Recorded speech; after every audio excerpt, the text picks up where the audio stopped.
ciri-cirinya berbeda. Waktu kejadian perkara dia ada di Bandung, tanggal 27. Ini kan sangat ceroboh sekali.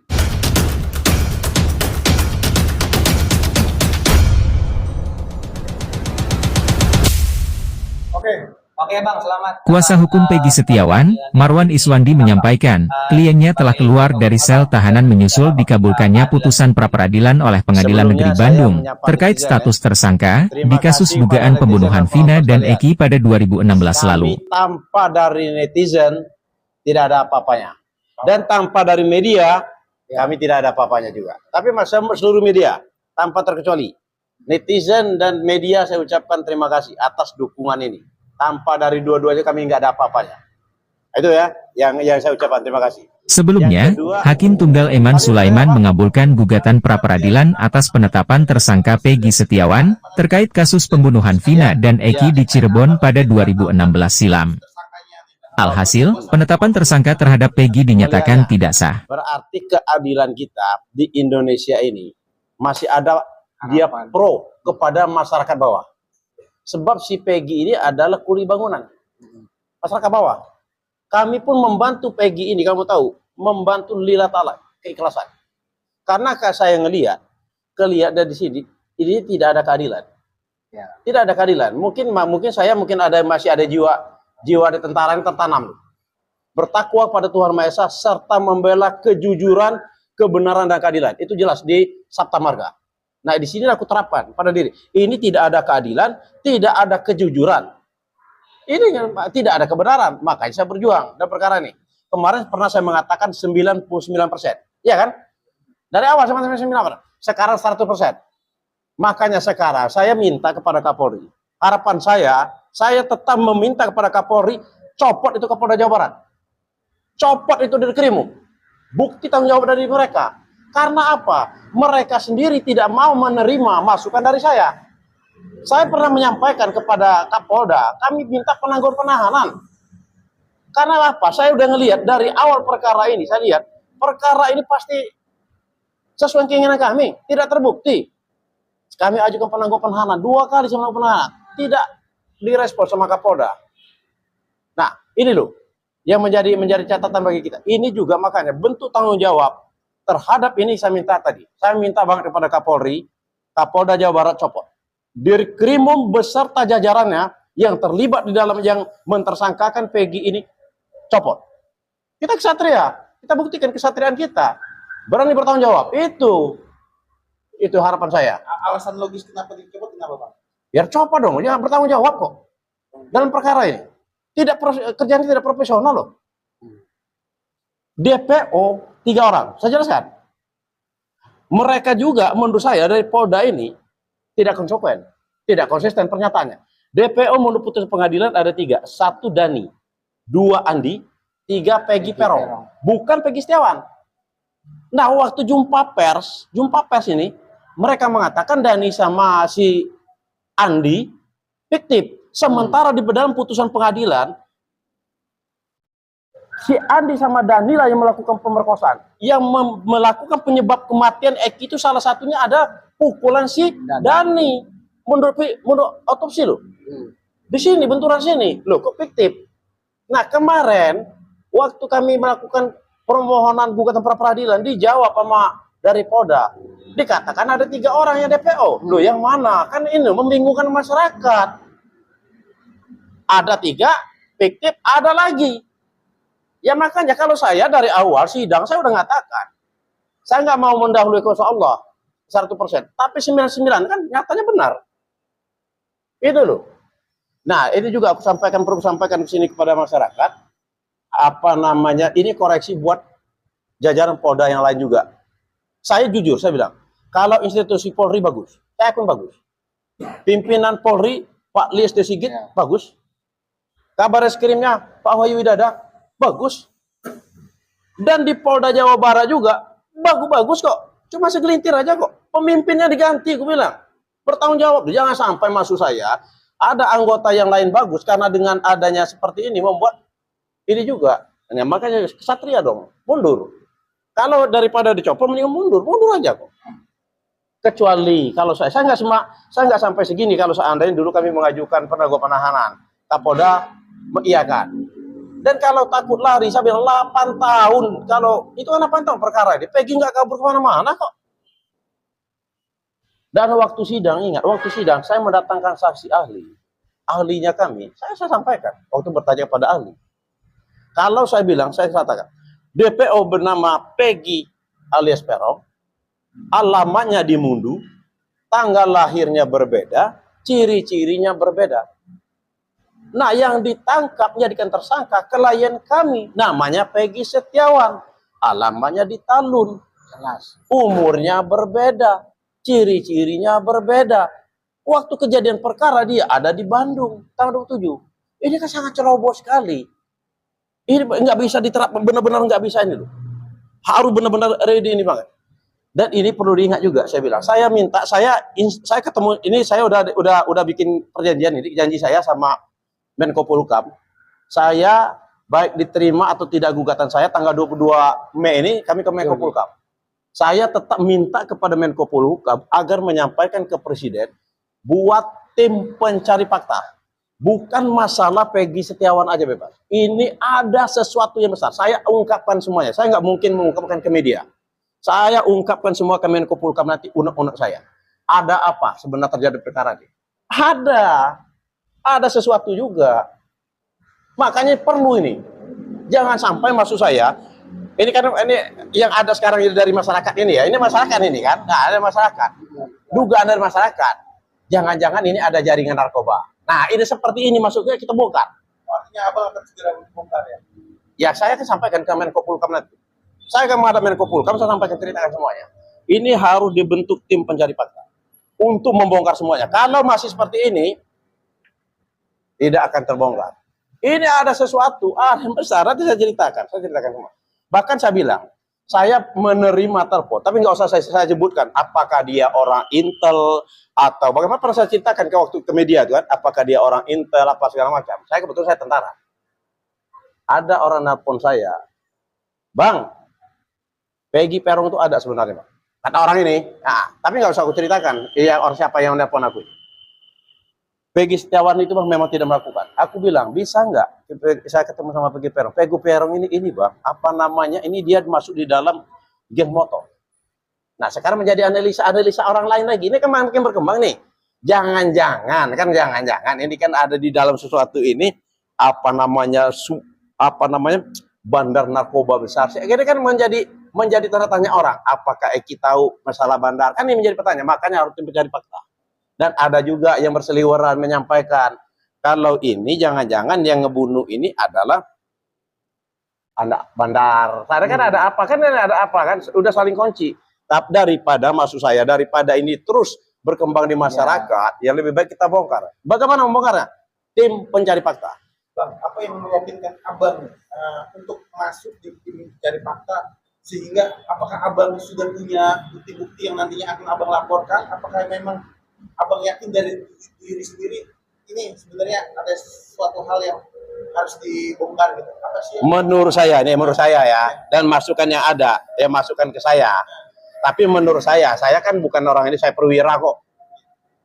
Saya tahu kok, maksud saya bukan berarti masukan dari orang itu saya telah mentah-mentah semua, tidak kok. Arti analisa, oh ya memang jangan-jangan. Nah, masyarakat begitu semua menyampaikan. Nah, ini maksud saya makanya saya bilang, saya tidak puas, saya belum puas ini. Kan dari awal saya sampaikan, saya tidak puas yang ngebunuh Eki sama Pina berkeliaran. Kan saya bilang, saya nggak puas. Dan saya tidak ikhlas kalau yang bukan ngebunuh dijadikan tersangka. Makanya harapan saya kepada pihak keluarga yang terpidana sekarang, yang terpidana ini, ajukan PK. Kalau mau minta bantu sama saya siap. Yang tidak ada dikriminalisasi ya Bang? Nah itu dia, jangan sekarang ini. Jangan, maksud saya kan begini. Ini kan orang-orang lemah nih. Apakah seorang tukang? Jangan mentang-mentang dia orang lemah, dia menjadikan korban, menjadi kambing hitam. Ini loh maksud saya. Ini yang saya khawatirkan. Makanya saya all out membelanya si Peggy. Apapun terjadi saya bela. Saya bela betul. Itu loh. Oke Bang, ini masyarakat nih, netizen juga pengen tahu nih, kira-kira kapan Peggy Setiawan ini dibebaskan dari tahanan, Bang? Sudah bebas. Sudah bebas ya? Semalam. Semalam ya? Nih, saya ceritain dulu. Makanya saya bilang, semalam waktu di TV One, saya ngisi acara Apa Kabar Indonesia Malam di TV One. Waktu saya masih di sana di studio, laporan teman-teman saya, belum, makanya masuk saya, ini koreksi juga buat Kapolda. Kemarin saya sampaikan, loh, ini putusan pengadilan, setengah 10 itu udah diterima. Langsung berlaku.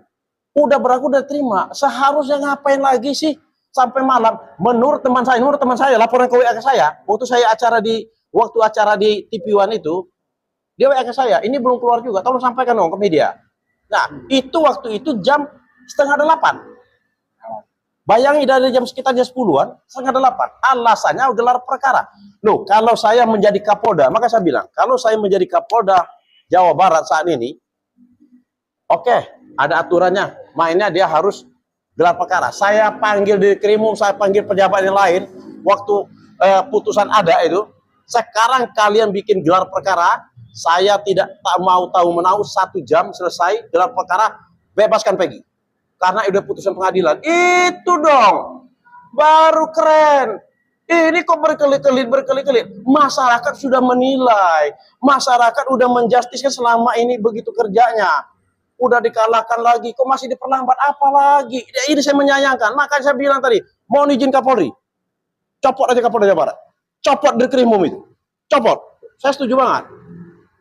Bang, suasana sana seperti apa? Apakah tampaknya saya dengar ada suara haru ya dari keluarga ya, khususnya mungkin ibunya yang sampai mungkin meneteskan air mata seperti itu, Bang. Jangankan aku bilang keluarganya, saya penasihat hukum aja haru banget. Haru. Saya bilang selama ini 99%. Saya khawatir saat itu, saya ada kekhawatiran juga. Ada kekhawatiran saya terhadap hakim sebenarnya. Ada kekhawatiran, maka saya sisain 1%. Khawatirnya ada, dia tidak independen, tidak baik. Ternyata hakimnya luar biasa. Saya berdoa kepada Pak Hakim, Pak Eman Sulaiman, semoga karir Bapak terus meningkat dan Bapak tetap istiqomah. Seperti ini Bapak. Insya Allah Bapak menjadi surga Bapak di akhirat nanti. Kalau di istiqomah terus seperti ini Pak Eman Sulaiman. Luar biasa. Luar biasa. Makanya saya sisakan setiap saya bicara 9. Karena 1% saya takutnya hakimnya ada ini. Ternyata dia alhamdulillah. Luar biasa Pak Eman. Luar biasa. Oke.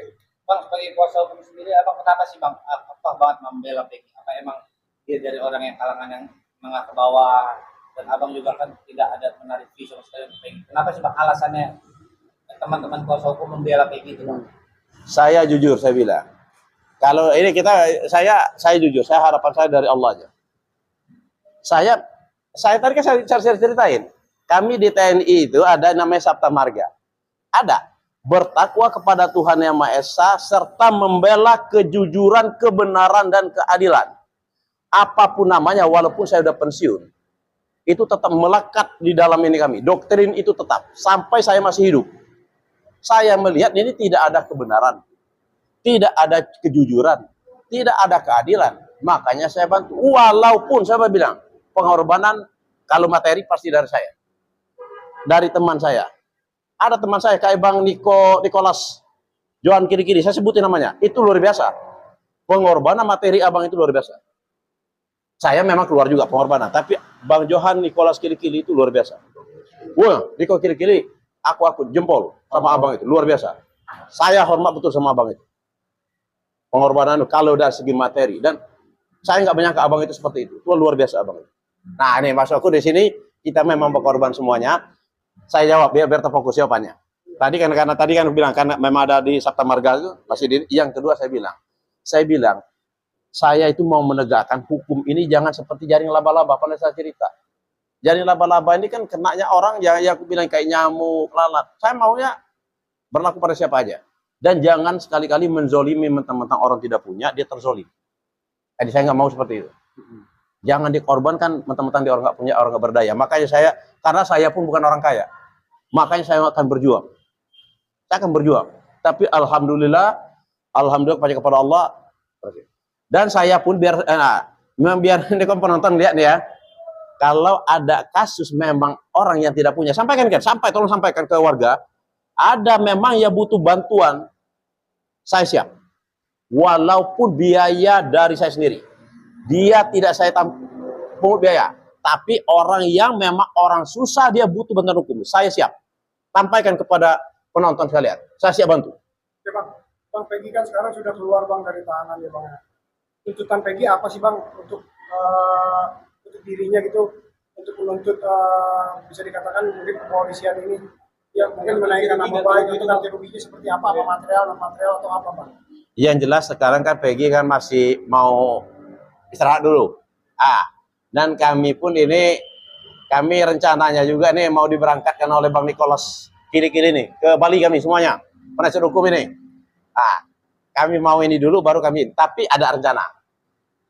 Rencana kami satu, kami akan agar memulih nama baik kan namanya si Peggy Setiawan. Yang kedua kami akan menuntut kami ini dalam hal satu ganti rugi baik material atau imaterial. Materialnya jelas, kayak Peggy kan tidak kerja, beberapa ini kan material. Imaterial yang tidak bisa diungkapkan di dalam ini, itu bakal lebih besar. Kalau nominal, pertanyaan berapa miliar kah? Bisa ratusan miliar kok. Tinggal kita berbicara di tim. Kita akan berbicara di tim berapa ratus miliar. Kita gugat. Kita agar di pelajaran, jangan kesewenang-wenangan mentersangkakan orang. Dari awal saya bilang hanya modal ijazah, kakak. Kan saya bilang kayak gitu. Dengan dicarikan juga yang saksi pun yang tidak dapat dipercaya. Kan gitu loh. Ya kasihan sama masyarakat bawah loh. Nanti ada kasus pembunuhan lagi. Karena mungkin dia mau mencari karir atau apa segala macam. Cari ijazah, cari KTP. Tersangka. Kan kasihan loh. Ini pelajaran. Pelajaran buat penyidik-penyidik. Oke Bang. Bang, ini kan banyak setelah Peggy bebas, masih banyak nih mantan narapidana yang kemarin ikut tersandung. Abang menyarankan, tadi kan Abang bilang lanjutkan tugas Abang untuk melanjutkan PK ya Bang tadi Abang. Iya. Ya. Gimana menurut pandangan Abang itu, apa harus ditekankan seperti Peggy ini juga yang keluar bebas? Kalau pertanyaannya bagus, maksudnya kan apakah yang 6 orang ini harus bebas juga? Nah, ya itu kan pertanyaannya kan? Ya, betul. Pertanyaan gitu kan? Ya. Kalau saya harus. Saya analisa kasus, saya udah analisa kasus. Makanya saya bilang, keluarganya harus mengajukan PK. PK-nya nopumnya termasuk yang si Peggy ini. Putusan Peggy kita jadikan nopum bisa. Harus. Makanya aku bilang, saya pun siap membantu. Saya siap bantu kok. Kita siap bantu. Analisa ini kan analisa saya berdasarkan fakta yang ada dan putusan daripada pengadilan ini. Kalau saya lihat ini kan analisa hukum, saya bilang mereka tidak bersalah. Tetapi karena ini sudah diputus oleh pengadilan, kan udah putus pengadilan nih, sampai ke Mahkamah Agung segala macam, dia tetap dinyatakan bersalah, ya sudah. Bagaimana caranya? Ya PK itu aja. Saya siap membantu. Kalau memang mereka minta bantu sama saya siap bantu. Kan terkait keluarga kan, Peggy sempat ngomong yang menantang Aib dan Sudirman yang terkait saksi keterangan palsu itu sudah akan melaporkan. Sebenarnya kalau untuk ini ya, untuk yang kita kalau mau melaporkan juga ini sebenarnya banyak sekali mau perlu saya laporkan. Kalau kita mau melaporkan ini, tapi kita satu-satu dulu fokus dulu maksud saya. Kalau saya mau melaporkan, saya bilang penyidik itu saya laporkan ke Propam. Karena apa? Perkatnya Kapolri jelas kok bunyinya kok. Perkat Kapolri itu untuk kalau bukan tertangkap tangan, ini kan bukan tertangkap tangan kalian kami. Dia harusnya apa? Harusnya dia tahap-tahapan. Pemanggilan dulu, pemanggilan sebagai saksi, apa namanya gelar perkara. Kalau sekarang tidak ada. Langsung tanggal 21 Mei dijadikan tersangka.